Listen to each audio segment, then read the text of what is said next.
성경에 보시면 이제 그 인간은 사실 고난의 연속이라고 볼 수가 있습니다. 그죠? 그래서 계속 이제 우리 고난을 받는데 고난의 출처, 고난은 과연 어디서부터 오는가, 어디서부터 시작되는가를 우리가 이제 알아야 합니다. 왜냐하면 그것을 알아야지만 우리에게 오는 고난을 받았을 때에 어떻게 해결할 수 있는 해결점을 찾을 수가 있기 때문에 그렇습니다. 자, 첫 번째로 그래서 그 고난은 그 출처는 어디부터 시작되냐면 죄로부터 시작됩니다. 사람이 죄를 짓는다든가 아니면 죄성을 가지고 있으면 이 고난은 하나님은 항상 이 죄를 그냥 놔두시지 않으시고요, 항상 보응을 하십니다. 이것이 하나님의 속성이거든요. 그래서 죄를 지으면 고난이 오게 되고요. 또 죄가 아니더라도 내가 실수한 것이 있으면 그것으로 인해서 꼭 그 실수로 인해서 이제 또 고난을 받을 수가 있습니다. 또 죄나 실수도요, 내가 한 죄나 실수로 인하여서 고난을 받는 경우도 있지만 또 주변의 사람들로 인해서 내가 아닌 제2의 사람들로, 다른 사람들로 인해서 죄나 아니면 실수로 인해서 내가 고난을 받을 수가 있다라는 것입니다. 그리고 제가 봤을 때는 두 번째로는 이제 고난에 대해서 오는 출처는 바로 환경이나 자연 속이 아닌가 이렇게 생각이 됩니다.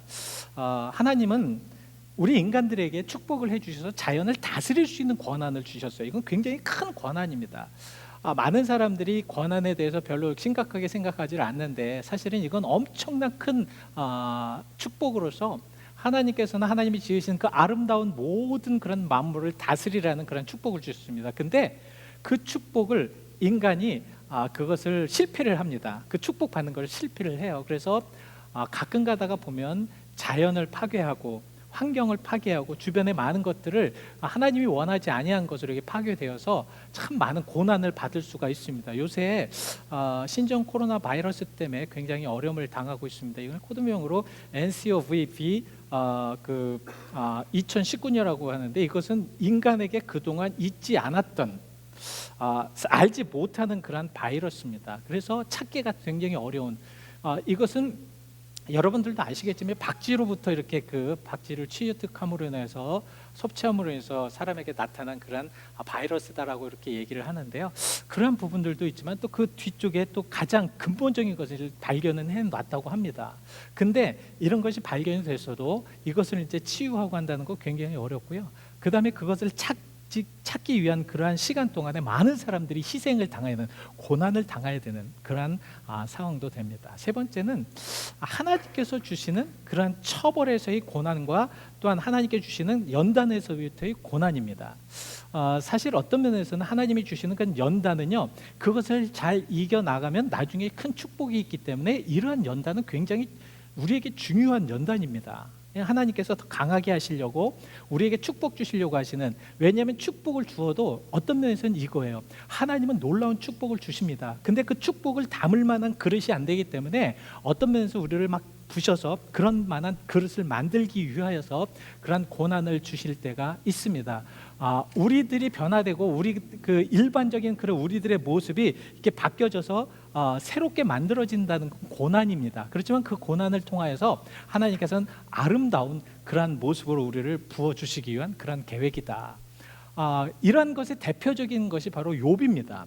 욥은요, 처음에 정말 하나님께서 얼마나 사랑하시고 인정하셨는지 사탄이 그 욥을 바라봤을 때도 정말 하나님께서 사탄에게 그 욥을 자랑할 만큼 그렇게 하나님과 동행하였던 사람입니다. 근데 하나님의 이제 그 허락을 받아 사탄이 욥을 시험을 하잖아요. 그래도 그걸 이기잖아요. 이기고 나서 뭐라고 말씀을 하고 있냐면 욥기서 42장 12절 말씀에 배나 큰 축복을 받았는데, 저기서 중요한 것이 무엇이냐, 배나보다도 그의 그 후에 그가 정말 더 나이가 많고 더 이제 거의 인생의 마지막까지 그것을 잘 이겼기 때문에 인생의 마지막에 하나님의 큰 축복 속에 그렇게 살아갔다는 것이 중요합니다. 사람은요, 사실 가장 중요한 것은 태어날 때도 중요하지만 마지막도 되게 중요합니다. 마지막에 우리가 하나님 은혜와 하나님 축복 속에 어떻게 살아가느냐, 이것은 굉장히 중요한 것입니다. 그래서 우리가 신앙생활할 때에도요, 이 마지막에 잘 살아가는 것이 중요하겠죠. 그리고 또 하나님께서 잘못한 죄를 인해서 징계를 내려주실 때 고난을 받습니다. 그 고난에 대해서 잘 이해하기 위해서는 우리가 사사기로 넘어가면 됩니다. 여러분, 사사기 그러면은 여러분들이 사사기를 이제 묵상을 하실 때 물론 이제 그 성경 통독에서는 배우신 분은 다 아실 것입니다. 이 사사기에서는 계속 똑같은 방법의 사이클이 계속해서 돌아갑니다.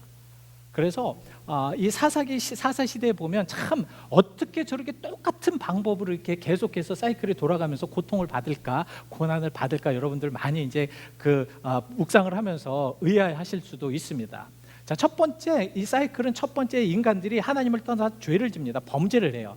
범죄를 하게 되면 그 범죄에 대해서 하나님은 꼭 죄에 대한 처벌에 응징을 하십니다. 그래서 고난을 주십니다. 그 고난을 받는 인간들은 참 고통 속에, 어려움 속에서 하나님 앞에 잘못됐다고 또 회개를 합니다. 그 회개를 하는 그런 모습 속에 하나님께서는 또 기다렸다는 듯이, 정말 기다렸다는 듯이 사사들을 보내셔가지고 그들을 또 구원하십니다. 구원하실 때 정말 그 모든 백성들은 편안하게 살아갑니다. 편안하게 살 때 또 문제가 생기는 게 뭐냐면, 편안하니까 또 죄를 짓는 거예요. 많은 죄를 짓습니다. 이것이 사사기서를 보면 계속해서 돌아가는 게 사이클입니다. 그래서 여러분들이 사사기를 묵상하실 때 요 때는 요 단계구나, 저 때는 저 단계구나, 이렇게 볼 수가 있습니다. 오늘 본문 말씀을 보시기 전에, 그러니까 야일과 이제 그 두로라는 사람이 이제 45년 동안 평정을 해서 편안한 그러한 삶을 살기 전에 그 전으로 한번 좀 넘어가야 됩니다. 그 전에는 어떤 내용이냐면, 기드온이라는 사사가 있었습니다. 기드온은 엄청나게 하나님의 축복 속에, 그 하나님의 능력 속에 이렇게 이스라엘을 다스렸던 사람입니다. 근데 기드온이 죽고 나서 기드온에게는 70명의 그런 자녀가 있었습니다. 이 70명의 자녀가 있는데, 그 70명의 자녀 중에서 이 세겜 여인의 그런 아들인 아비멜렉이라는 사람이 자기가 왕이 되고 싶어서 이 사람이 세겜으로 갑니다. 세겜으로 가서 사람들에게, 우리 세겜 사람들이 왕이 돼야 되지 않겠느냐, 너희들이 나를 밀어줘라, 그럼 내가 이스라엘의 왕이 돼서 너희를 다스릴 것이다, 이렇게 합니다. 그래서 세겜 사람들이 그 사람에게 돈을 주어서 이 아비멜렉은 그 돈을 가지고 불량배들을 사요. 불량배들을 사가지고 기드온의 70명, 그래서 요압이라는 그런 그 아들만 빼고 70명을 다 한 돌에서 다 쳐 죽여버립니다. 이런 엄청난 그런 잘못을 저지르게 됩니다. 하나님은 그냥 그를 놔두실 수가 없잖아요. 이런 죄는 분명히 보응을 가집니다. 응징의 대가를 가져야 합니다. 그래서 하나님께서는 어떤 방법을 쓰시냐면, 여러분 이제 사사기 9장 23절의 내용이 나오는데, 하나님께서 세겜 사람과 아비멜렉을 굉장히 갈등을, 악한 영을 들여서 이 갈등을 일으키게 됩니다. 그러니까 하나님의 그러니까 잘못된 것을 이 아비멜렉이 받기 위해서 세겜 사람을 배반하게 만듭니다. 배반한 세겜 사람들은 결국 아비멜렉과 싸워서 이 세겜 사람 여인 중에 한 사람이 망대에 올라가서 돌을 던졌는데 그 돌에 아비멜렉이 죽고 맙니다. 그러한 내용이에요.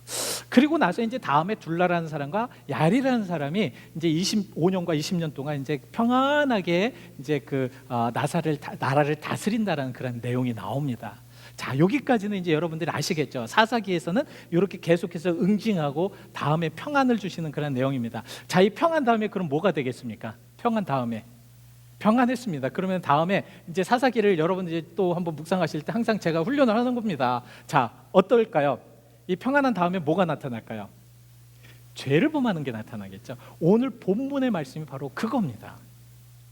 이스라엘 백성들이 또 하나님 전에 악을 행하였더라. 근데 그 동안에 뭐 여러 그런 사사들이 되었던, 사역하였던 그러한 때와 지금 우리가 본문을 읽을 때는 약간 좀 다른 그런 내용이 있기 때문에 제가 여러분들과 같이 묵상하기 위해서 이 말씀을 선택을 하였습니다.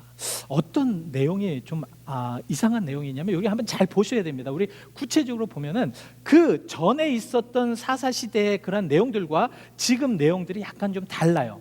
6절을 한번 보여주시겠습니까? 자, 저 이제 오늘 6절 말씀을 보시면 다른 내용이 나옵니다. 어떤 내용이 나옵니까? 여러분 이제 그 말씀을 묵상하실 때 우리가 잘 묵상을 하셔야 되는데, 좀 구체적으로 이제 묵상을 하시다 보면 이것이 좀 다르구나라고 생각하는 것이 무엇이냐면 바로 마지막 절에 있는 내용들입니다. 하나님께서 그들의 이제 여호와의 목전에 악을 행하였는데 그들이 어떤 모습으로 살았냐면, 자, 가장 밑에 단만 여러분들 읽어보시기 바랍니다. 한번 가장 밑에 단이요. 시작.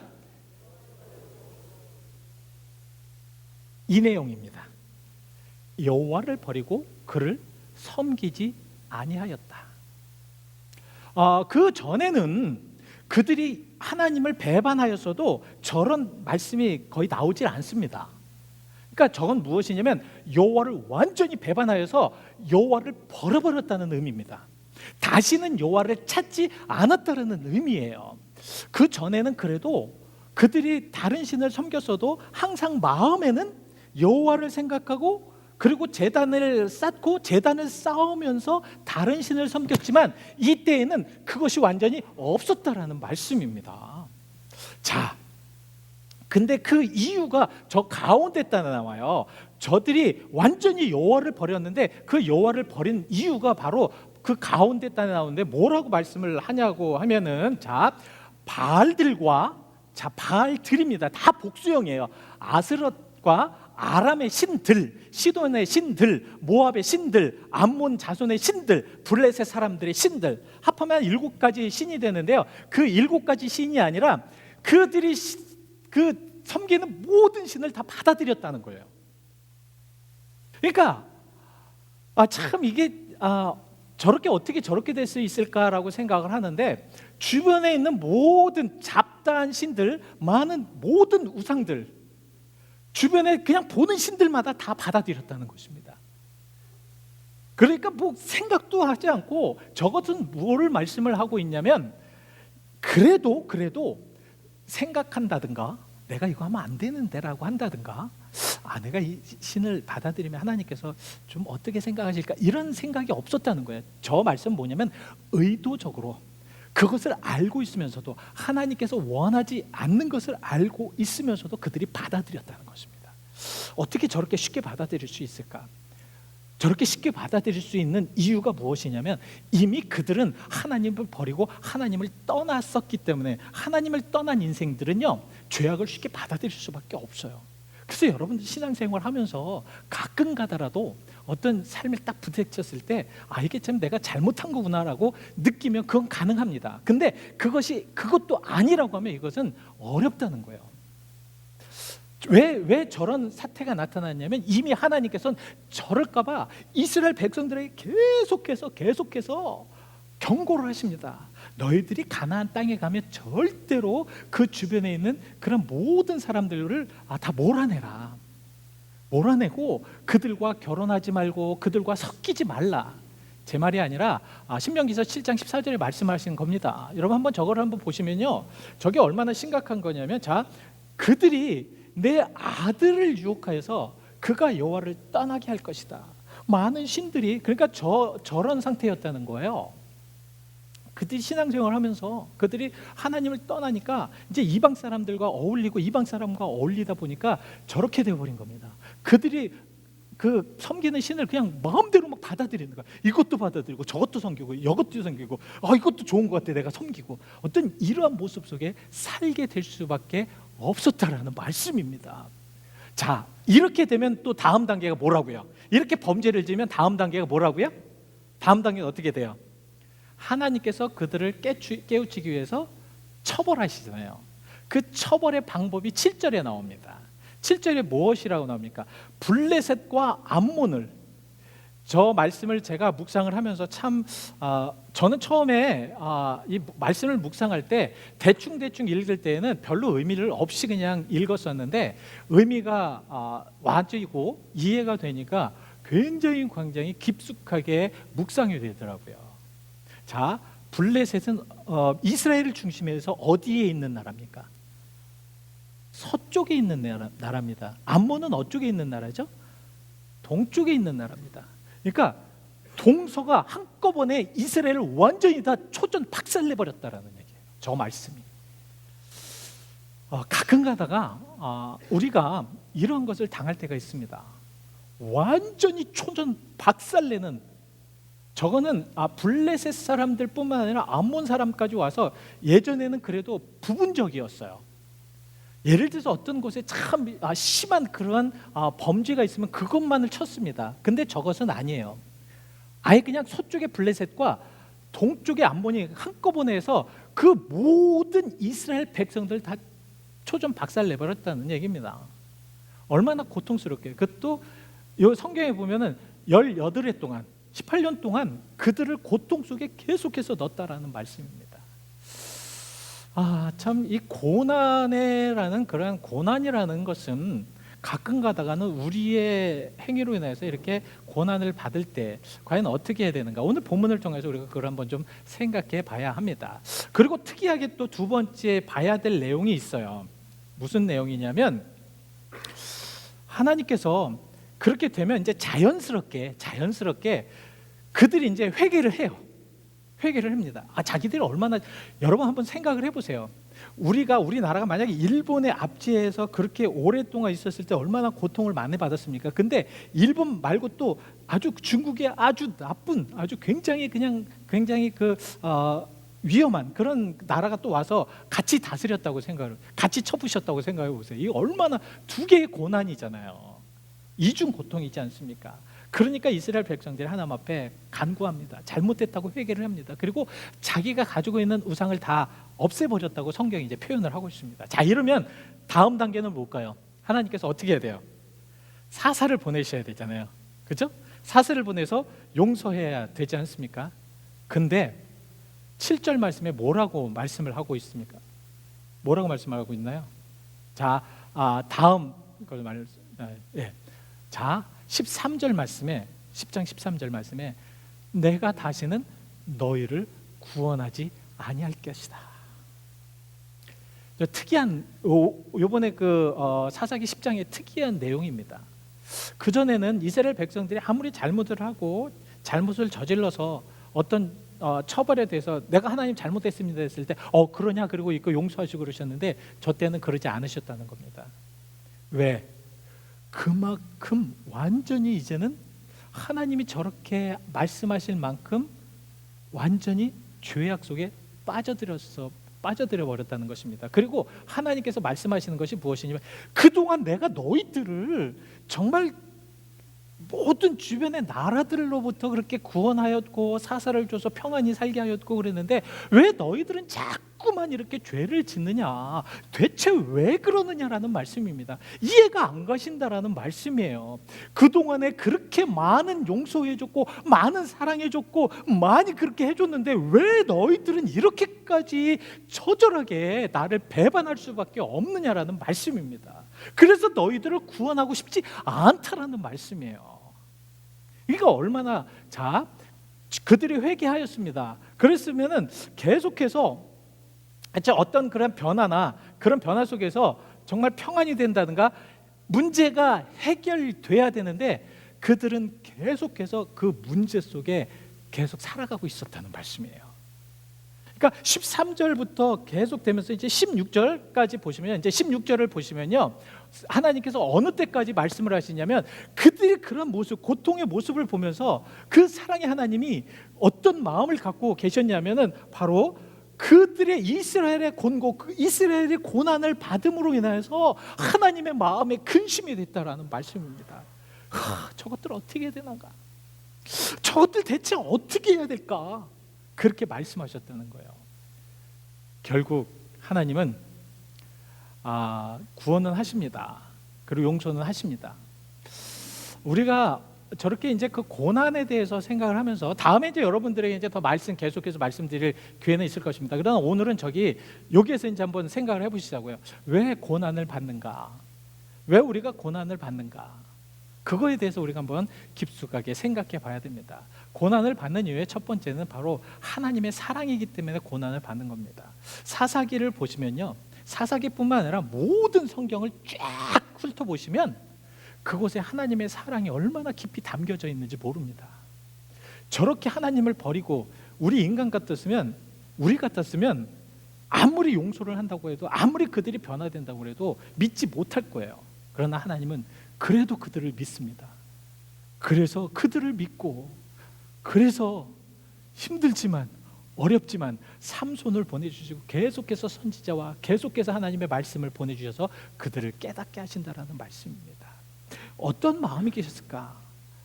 여러분, 고난 안에는 그거 있는 줄 아십니까? 그거 있어요. 하나님의 사랑이 깊숙하게 묻어 있는데 그 하나님의 사랑이 깊숙하게 묻어 있는 표현은 무엇이냐면 부모님의 모습입니다. 시브리서 12장 6절 말씀에 주께서 사랑하는 자를 징계하시고 자 받아들이시는 이들마다 채찍질하심이라. 그러니까 사랑하시기 때문에, 너무너무 사랑하시기 때문에 정말 그들이 어떤 면에서는 고난 안에 들어가는 이유가 다시는 하지 못하도록, 자녀들이 잘못되었을 때 화 안 내고, 자녀들이 잘못했을 때 징계 안 하고, 자녀들이 잘못 나가는데 그냥 웃으면서 뒤에서 앉아있는 사람은 부모가 아니죠. 부모가 될 자격이 없죠. 그렇죠? 만약에 하나님이 하나님의 백성이 잘못 나가고 있는데 그걸 그냥 놔두셨다 그러면 하나님의 의미가 없으실 겁니다.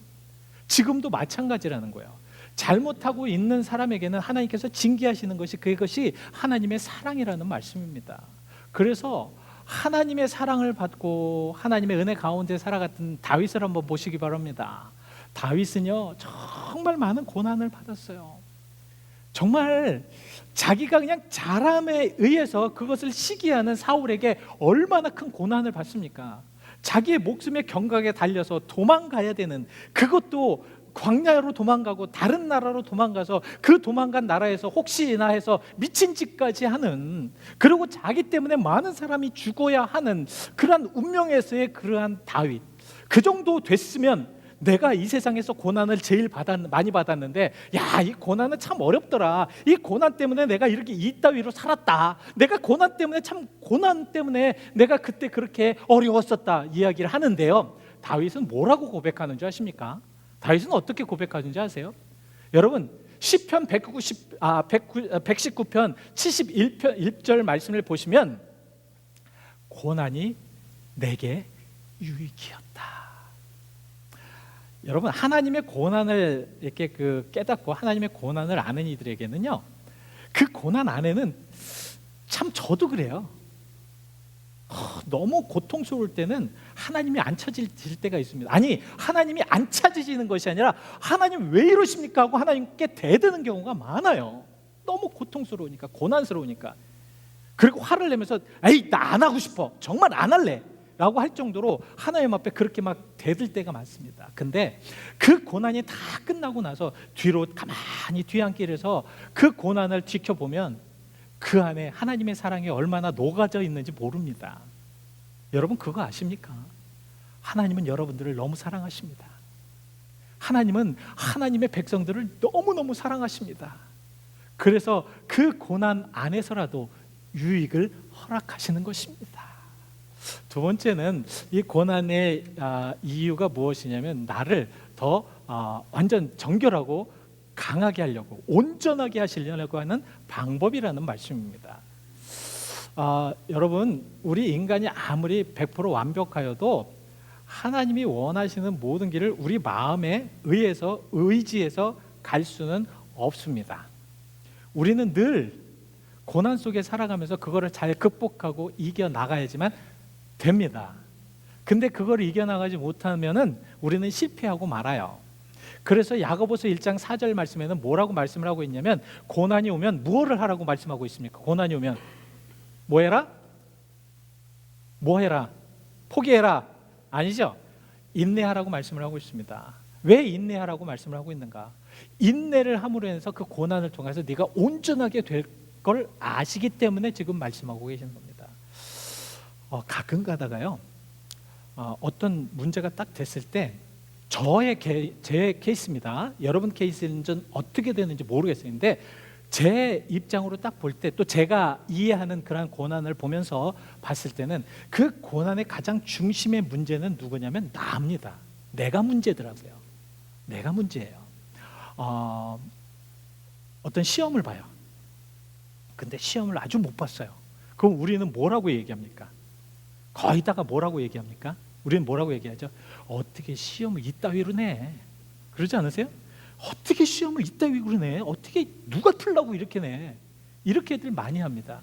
근데 문제는 뭐냐면, 내가 공부를 안 해서 시험을 못 본 건데 우리는 그렇게 막 그냥 블레임을 합니다. 선생님들을. 저 선생님 나를 미워하나 봐. 저 선생님 나를, 아니 이제는 나 저 선생님 보기도 싫어. 어떤 그런 식으로 서로가 블레임을 합니다. 아닙니다. 내가 문제입니다.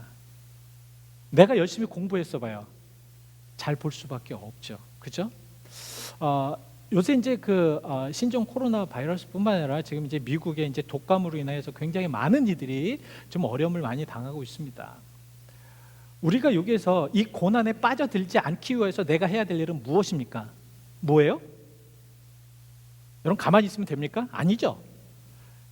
면역력을 기른다든가 아니면 음식을 통해서 잘 드신다든가 손발을 닦는다든가 가끔가다 우리는 하나님이 나에게 딱 손을 딱 내면 하나님이 나한테 손발을 다 닦아주는 줄을 오해하는 사람들이 많아요.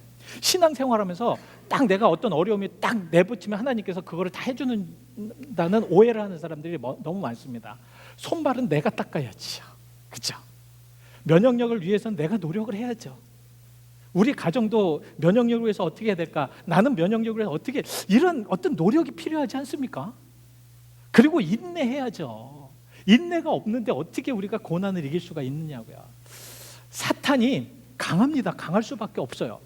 그래서 우리는 매일같이 사탄에 집니다. 사탄이 시험하는 건 저요. 그러면서 우리는 끝까지 맨날 하나님 앞에 울면서 이렇게, 하나님 왜 나에게 이렇게 하십니까? 왜 나에게 이런 식으로 하십니까?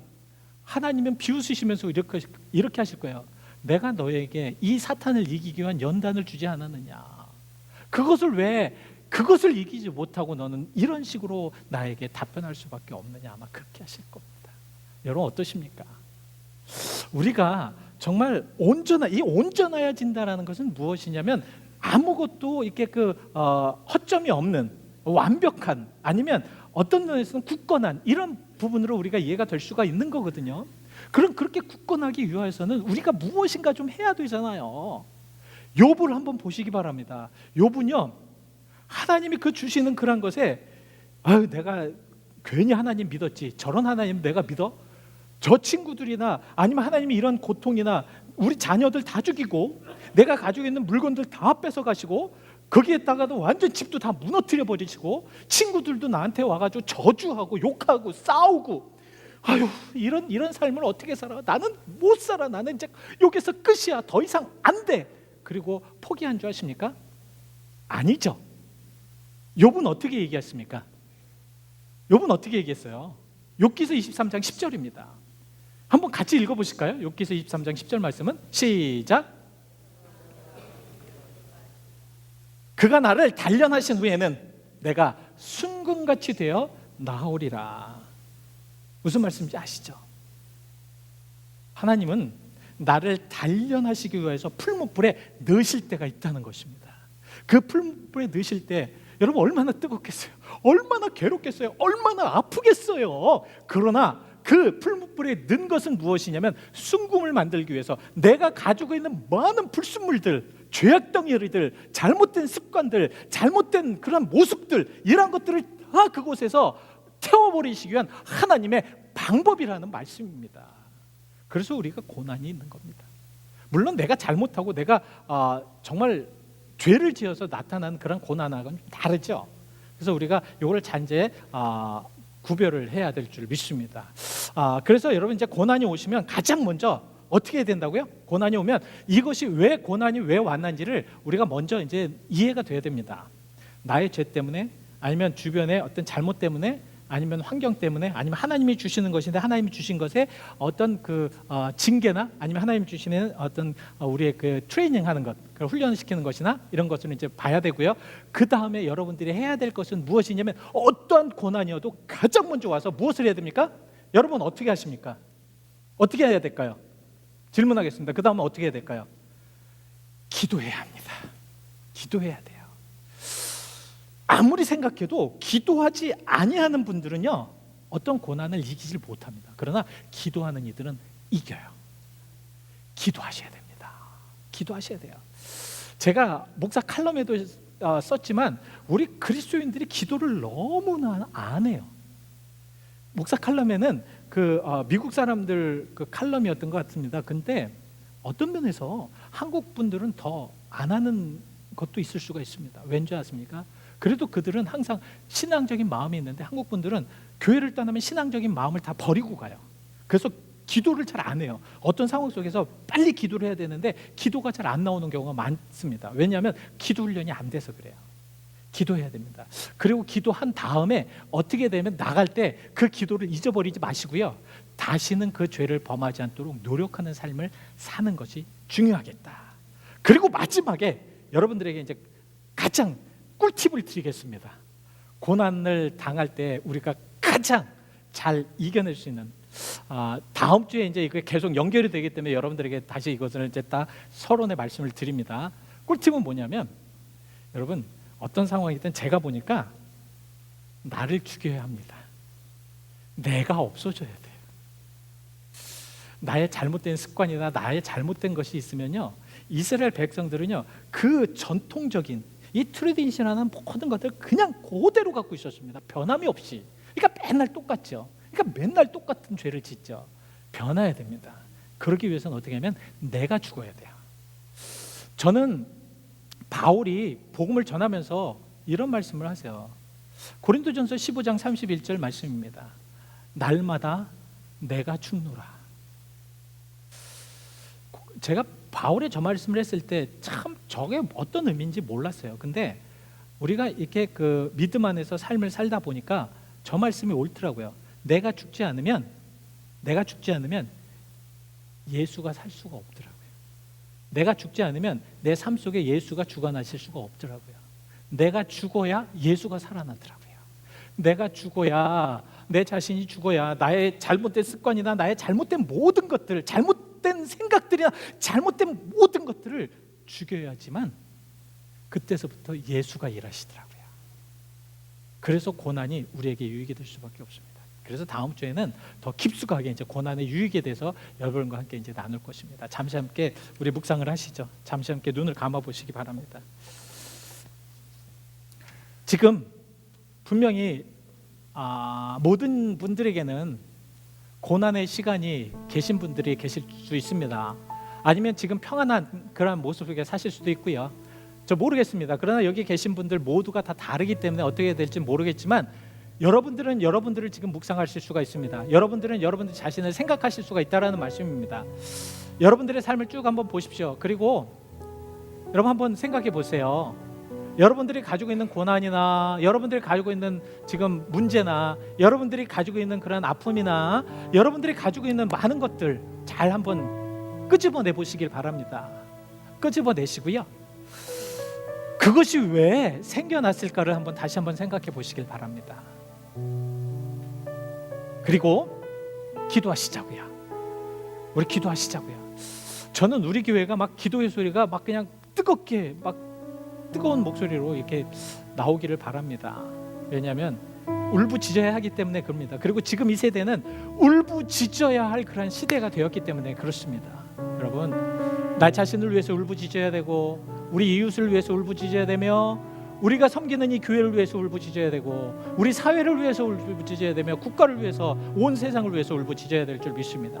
이 시간 잠시 여러분들이 가지고 있는 또 오늘 생각한 그런 문제를 놓고 기도하시면서 한번 하나님 앞에 간구해 보시기를 바랍니다. 우리 잠시 함께 기도하시겠습니다.